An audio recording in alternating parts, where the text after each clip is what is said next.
Olá, olá, olá pessoal. Hoje a gente vai fazer o nosso devocional refletindo em cima de uma pergunta, porque acho que as perguntas são importantes. Fazer a pergunta certa nos permite encontrar as respostas certas, né? Não as respostas que todo mundo encontra e aplicar na nossa vida só porque todo mundo está fazendo, né? E a pergunta do devocional de hoje é: o que é suficiente para você? Ou o que basta para você?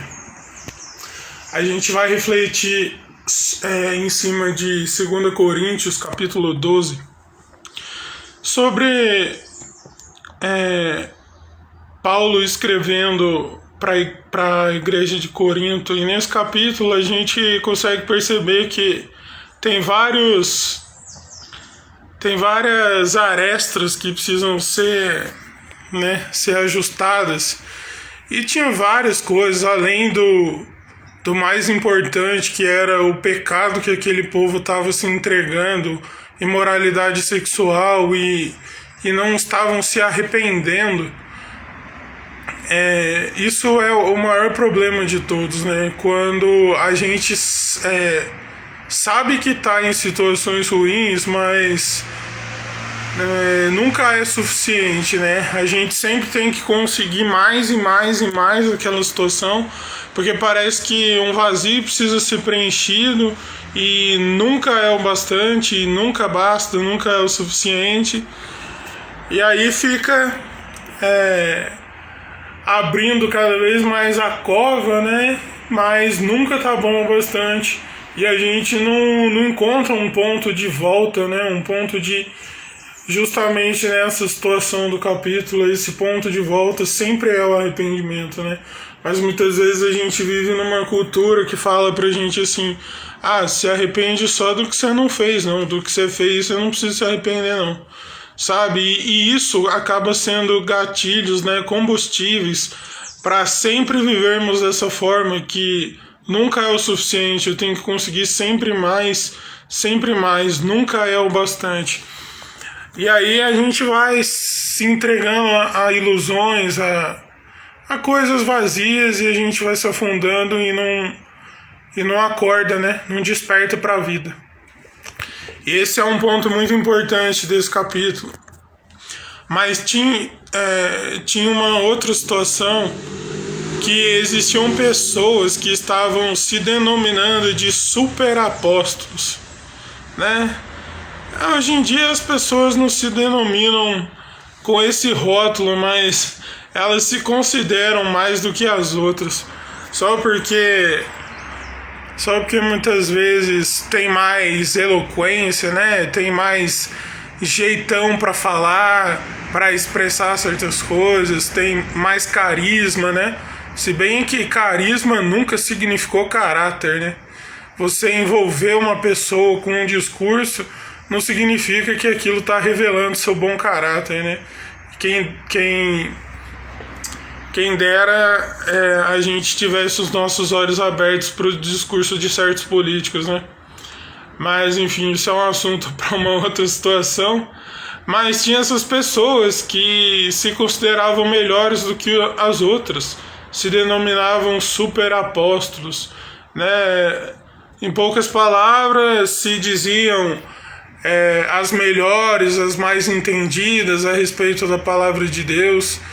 E dá para compreender, assim, pelas coisas que Paulo escreve, que estava acontecendo um leve desprezo, se não de todos, da maioria daquela região de Corinto para com Paulo. E olha só, né? Se a gente estuda realmente, não para nossa soberba, não para a gente aparecer, mas a gente vê que desde o primeiro encontro de Paulo com Cristo, sempre foi algo surreal, né? Sempre foi algo extraordinário. E ele relata ali naquele capítulo que ele conhecia uma pessoa que tinha tido uma mega experiência com Deus, mas só Deus sabia de todos os detalhes. Mas no final das contas a gente compreende que ele está falando dele mesmo, justamente para mostrar que, olha só, eu já tive várias experiências com Deus, mas eu tenho um problema aqui, né? Tem um espinho na carne que ele chamou um mensageiro de Satanás, que a gente não pode especular muito o que seria, se era uma doença, se era pessoas que o perseguiam o tempo todo. O que ele chama é esse espinho na carne, né? E isso ele explica, né? Ele descreve que ele clamou 3 vezes a Deus para Deus retirar esse espinho na carne, né? Essa dificuldade, esse obstáculo. E ele fala, né? E ele me respondeu: a minha graça te basta. Em outras versões falam: a minha graça é suficiente, porque o meu poder se aperfeiçoa na sua fraqueza. Então, de boa vontade, passo a me gloriar nas minhas fraquezas, porque é assim que o poder de Cristo repousa sobre mim. Olha só, a gente vê uma lição muito valiosa aqui, né? As pessoas se deixando levar pelo discurso desses tais super apóstolos, se deixando levar por situações que agradavam a alma, né? Agradavam o coração, mas estavam esquecendo da essência do Evangelho, da Palavra de Deus, que é o arrependimento, que é dia após dia ser transformado pelo Espírito de Deus. E Paulo nos ensina essa grande lição de humildade, né? Assim, não estou dizendo que ele é perfeito, não estou aqui passando pano para Paulo, mas a gente consegue compreender nessa situação que às vezes a gente quer viver correndo tanto atrás de circunstâncias, de situações desnecessárias, de coisas que só afundam a gente cada vez mais, né? Relacionamentos tóxicos, a gente acaba colocando o dinheiro acima de pessoas em nossas vidas, pessoas que se casam e depois assumem um discurso: para mim não está sendo mais o suficiente, o bastante. E ali começa a acontecer disputas desnecessárias e as pessoas não se entregam realmente, não se colocam dispostas a aparar as arestas que aparecem naquela realidade do casamento. Em outras situações, pessoas que nunca tiveram algo considerável na vida, como no caso daqueles que se denominavam superapóstolos, eles até podem ter experimentado a graça de Deus por um período na vida deles, mas como eles achavam que eles estavam em evidência e não a glória de Deus, a glória de Deus, a graça de Deus passou a não ser o suficiente para eles.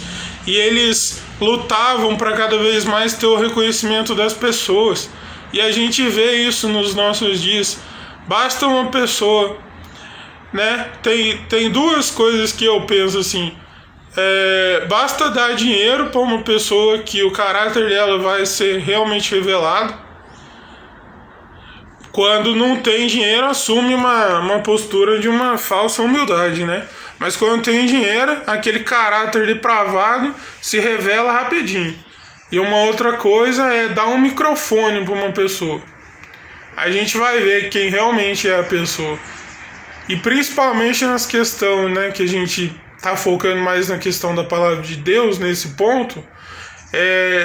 Talvez antigamente, né? Talvez não, quase certeza que antigamente não tinha as tecnologias que tem hoje, a internet e tanta qualidade de som e tal. Mas se mesmo assim as pessoas se consideravam mais que as outras, se denominavam super apóstolos, imagina hoje em dia, né? Os seguidores, as curtidas, eu tive não sei quantos comentários, tantas pessoas me seguem.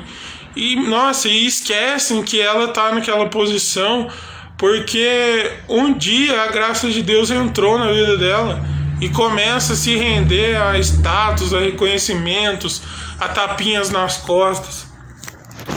E aí, se você dá dinheiro e microfone por uma pessoa, aí que realmente você vai ver quem que é ela. Se tiver as duas coisas juntas, você vai ver quem realmente é a pessoa, né? Tem a frase que diz, né, dê poder à pessoa, mas isso muda porque às vezes as pessoas lutam por tão pouco, né, por migalha, demonstram um poder, já acham que aquilo já é um poder, já é um status que acaba sendo muito relativo, mas coisas assim que mexem com o ego, né, com o orgulho, como dinheiro e colocar holofote sobre a pessoa, é que realmente a gente conhece quem são as pessoas e aí as pessoas se esquecem da própria origem na vida, muitas vezes desprezam tantos valores que pessoas se sacrificaram para empenhar na vida dela, a troco de quê? A troco de revelar o mau caráter, né? Que sempre habitou ali naquele coração. E aí tudo que Deus fez na cruz, né, tudo que Jesus se entregou no Calvário, acaba não sendo mais o suficiente, acaba não sendo mais o bastante, né?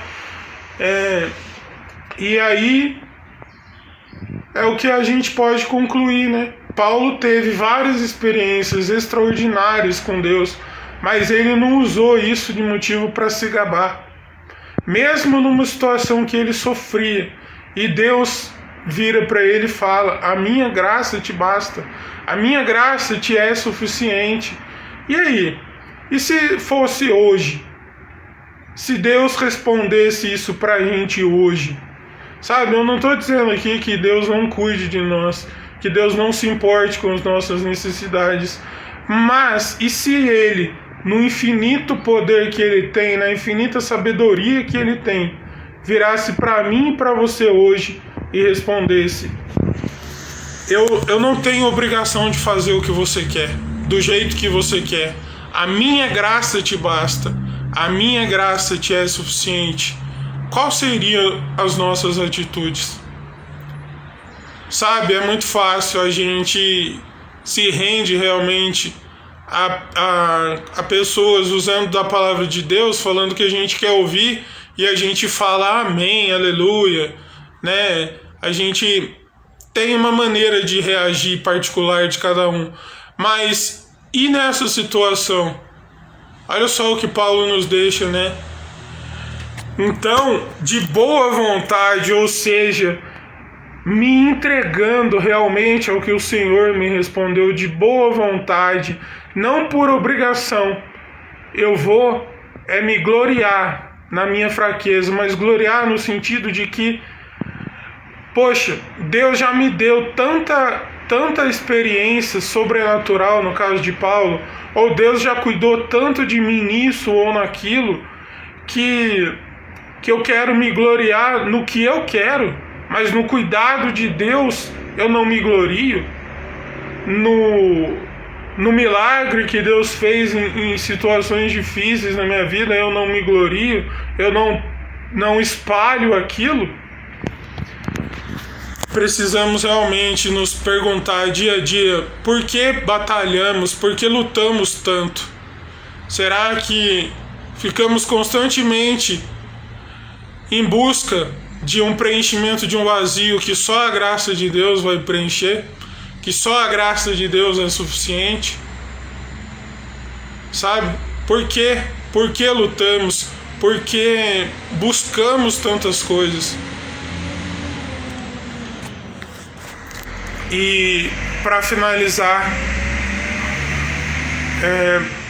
se a graça de Deus, né, é tão maravilhosa, por que a gente despreza tanto isso nas nossas vidas?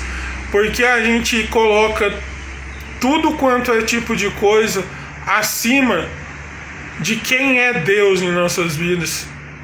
Se a gente não reconhecer que é por causa dele, que é por causa da graça dele, que a gente pode até respirar, né? Se a gente não tiver essa humildade e sempre se render à soberba, ao orgulho de colocar tudo acima de Deus, as coisas nunca bastarão em nossas vidas, as coisas nunca serão suficientes.